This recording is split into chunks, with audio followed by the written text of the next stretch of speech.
ગીર સોમનાથ જિલ્લાના તાલાલામાં મોટી સંખ્યામાં ખેડૂતોએ મામલતદાર અને બાગાયત વિભાગને આવેદનપત્ર પાઠવ્યું। ગીર વિસ્તારમાં કેસર કેરી પકાવતા ખેડૂતોની સ્થિતિ દર વર્ષ બદતર બની રહી છે। ખેડૂતના આંબાના પાકને છેલ્લા એક દાયકાથી ભારે અસર પડી છે। ગ્લોબલ વોર્મિંગ તેમજ કેરીમાં આવતી જીવાત, કમોસમી વરસાદ અને વાવાઝોડાના કારણે ગીર પંથકના ખેડૂતો મુશ્કેલી અનુભવી રહ્યા છે।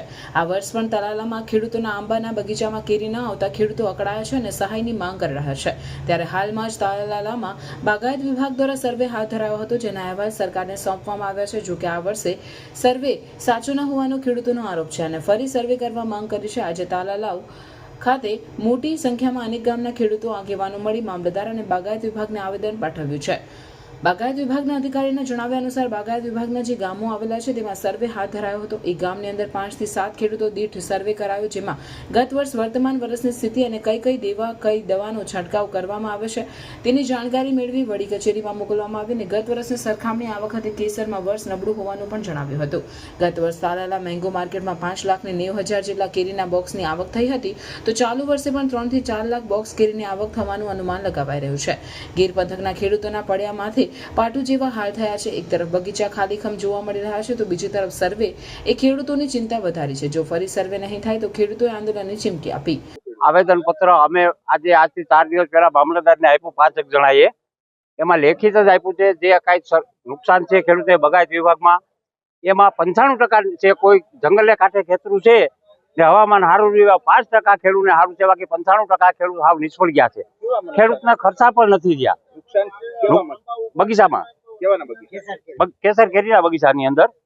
અને જે આ બગીચો છે 50 વીઘાનો કૃષિનો, એ 50 વીઘામાં અત્યારે જુઓ તો એને ખાવાની કેરી નથી કે અમે કેરી બતાવીએ હાલો તમને।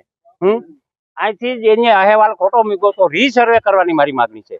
રીસર્વે કરી પાછું ખેડૂતને સહાય અપાવે અને ખેડૂતને બગીચા જે કાંઈ જ્યાં ખેતરે જઈ અને ખેડૂતને સાથે રાખી રીસે કરવે એવી મારી માગણી છે। તો અમુક ને હાવ નહોતું ને અમુક ને હતું હવામાનને આધારે, અમુક ને હાવ નહોતું ને આ બગીચામાં 5 વર્ષ જ્યાં મારું બાજુમાં જ ખેતર છે, અહીં હું 5 વર્ષ જ્યાં જોઉં આને આના ચોપડા તપાસો કેટલી આવક છે ને કેટલી આવક છે તો ખબર પડે સરકારને કે આપણે શું કરીએ આમાં। ને ખેડૂતની માથે દોષ ઢોરે, પોતાનું તો તપાસ કરાવો, 5 વર્ષનું સર્વે કરી કાઢવો કે આજે હું નફો કર્યો। ખેડૂતનું નુકસાન, ખેડૂતને નુકસાનનું ક્યાં તમે કરો? ખેડૂતે જે કાંઈ આંબા કાપવા માંડી ગયા,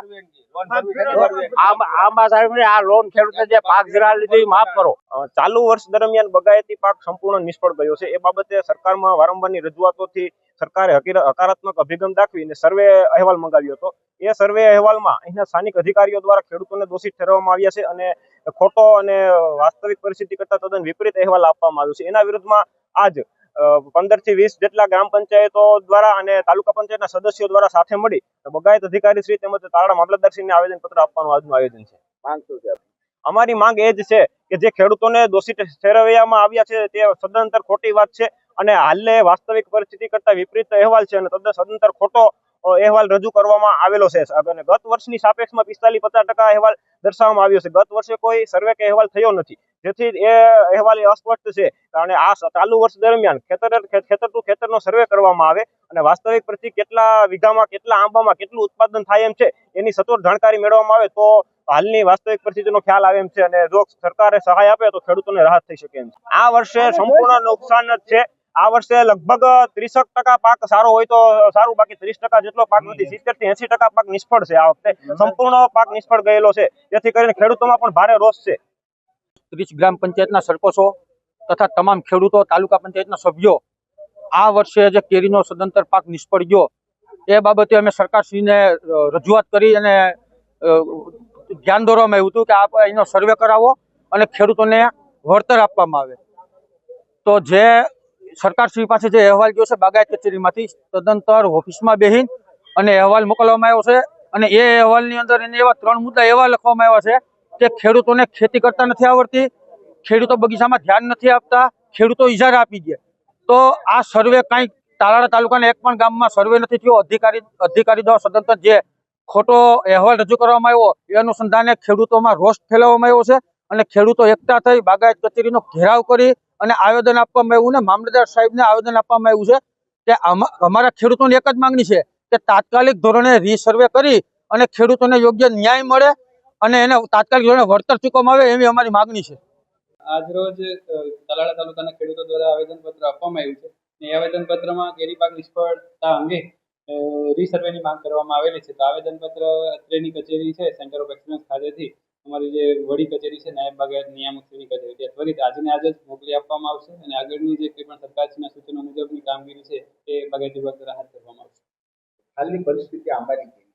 જે ચાલુ વર્ષે વાતાવરણના કારણે આંબા પાકમાં છે એ વસ્તુ વાસ્તવિકતા છે અને જે તે વખતે એક વીક પહેલા સરકારના કહેવા મુજબ બાગાયત વિભાગ દ્વારા રેન્ડમલી સ્થળ ચકાસણીઓ પણ કરેલ અને આનો અહેવાલ પણ સરકારશ્રીને મોકલી આપવામાં આવેલ છે.